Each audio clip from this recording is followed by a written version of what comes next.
একটা আওয়ালই বলবো, এতই ছোট যে এগুলো আওয়ালের মতো কথা বলছে যে আওয়ামী লীগের কাছ থেকে টাকা নিয়ে বিএনপি রাজনীতি করে।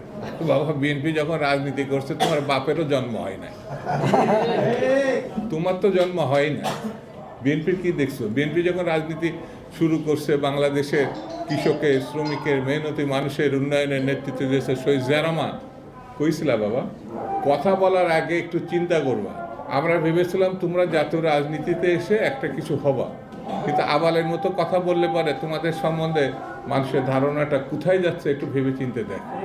বিএনপি একমাত্র দল যেই দলের নেতৃত্বে এসে আপসীন নেত্রী।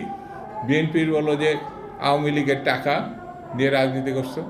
যদি বিএনপির লোকরা প্রস্রাব করে একমাত্র, তাহলে প্রস্রাবের তোরে ভেসে বঙ্গোপসাগরে গিয়ে পড়বে। সব কিছুর একটা সীমা থাকতে হবে। এমন কোনো কথা বলবা না যে কথার দায়িত্ব নিতে পারবা না। বিএনপি সম্বন্ধে যে অভিযোগ করছো, সেই অভিযোগের জবাব যদি বিএনপি শুধু থুতু ফেলে, সেই থুতুর মধ্যে তোমার খুঁজে পাওয়া যাবে না।